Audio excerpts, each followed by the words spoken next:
made some mistakes and some more turnovers, but you dig yourself in that big of a hole due to playing in the crowd.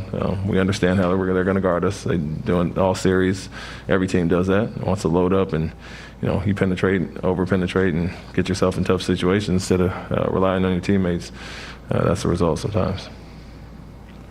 Ime, everyone around said that the series might be over after the game 2, and you were the more talented team, all that stuff. That's not what you told them. You told them that this was going to be a difficult game. So what happened between the message you gave them and what happened on the court? What didn't translate?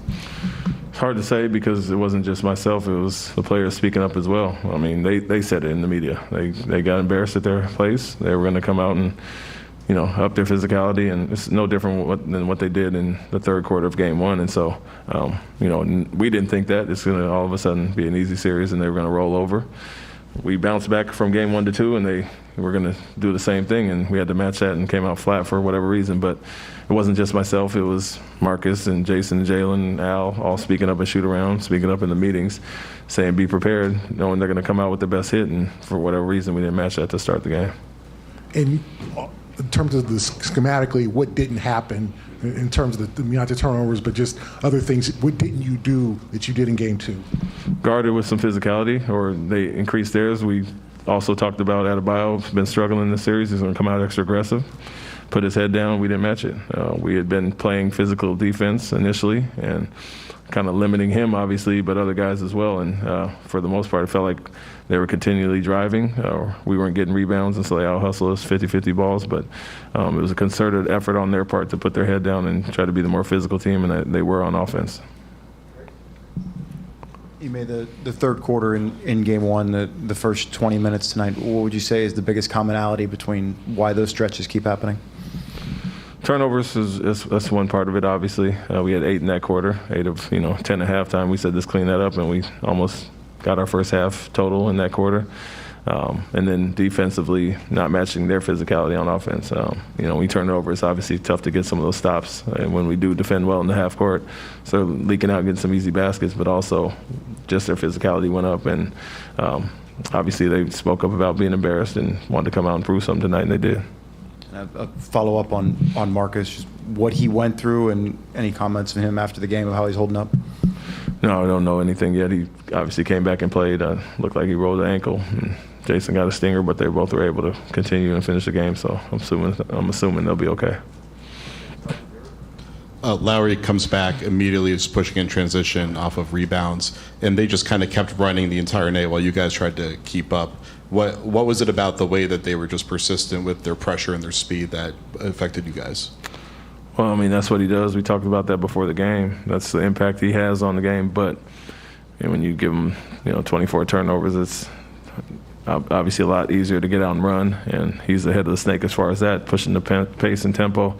But we made it too easy on them in that regard. Obviously getting stops or scoring the basketball, they can't get out and run to that extent, but scoring 33 points on our 24 turnovers is hard to overcome. You have Jalen kind of routinely, when you have these high turnover games, routinely over-penetrating. You have Jayson, they're routinely jumping the passing lanes. Is there any thought of kind of like intervening just with the play calling to try and get the ball and try to get them the ball maybe on the catch rather than have them handle the ball? Yeah, we've done both, use them as screeners and handlers. And at times when they load up on them that much, we want to use them as decoys, and they've done a great job throughout the playoffs and most of the second half of the year of understanding and getting guys open looks. And so it's disappointing at times when we over-penetrate when we don't have to. A simple pass, the team loads up, and we've seen it all playoffs and how others can be the recipients off of that. So, we took a step back as far as that, but at the same time, we obviously use them as screeners a lot of times, try to find them in the pocket and get them moving around a little bit differently. And they're still loading up on them. They have to obviously catch it, be tough with it in there, had quite a few turnovers on pocket passes, and then make the play from there. Coach, your guys have responded with a win after every loss in this postseason. Will you use that as some of your messaging going into Game 4?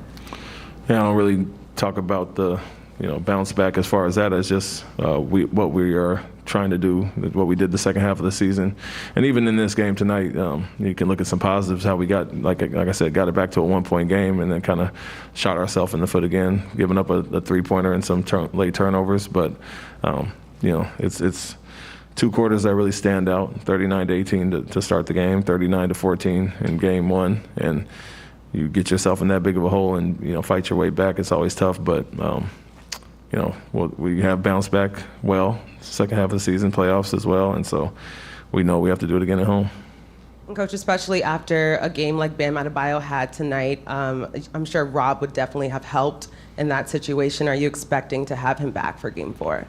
He's truly day-to-day, and we'll see how he responds to extra time off, but it's due to swelling and soreness, and it's likely to be like that the rest of the playoffs. And so, that's one thing, but we've won series and games without Rob. So Adebayo kind of put his shoulder into whoever was guarding him, into their chest. And so Rob can't save the day as far as that. Guys have to, take ownership of that matchup and defend like we're capable of. Ime, over here, do you have any concern? You mentioned the message that you gave to the team and that teammates gave to the team. Do you have any concern now when you look that there's a pattern of your team having a difficult time handling prosperity and coming back with the same edge after a really good game or a really good performance? No, I wouldn't say it's, we talked about not being content with or complacent with where we're at and getting a win on the road. So I don't think it's as much as that. It's, more so a little unusual being caught off guard with physicality. It's not like they changed much schematically. They just upped their pressure, upped their aggressiveness on both ends, and we didn't match it. And so I don't think it's due to our success or us getting the road win. We had success, obviously, in the Brooklyn series and in Milwaukee on the road and did well. So it's more so just matching that physicality because that's what they've done in two quarters that really stand out. Final question? 2 things quick, Ime.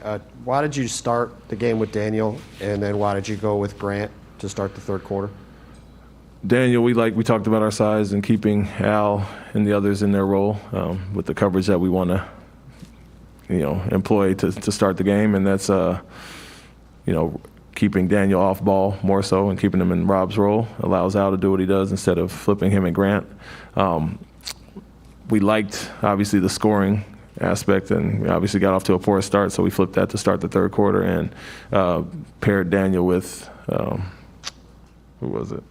Dedmon going forward in the second half. So didn't love the look at the start tonight, and we'll figure out what we're doing if Rob's not available. And you talked all year about physicality being something you want this team to play with. Is it disappointing to you that as you go into the series knowing how physical Miami plays that you're not able to match that so far?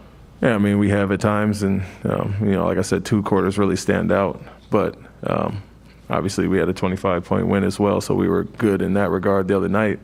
It's just that's a big part of who we are, and we've kind of, fallen off as far as that in certain aspects in this series so far, and got to come back and match that. That can't be the reason we lose a series. That's obviously an identity we want to have on our side, and to come out and kind of get bullied around a little bit is disappointing for sure.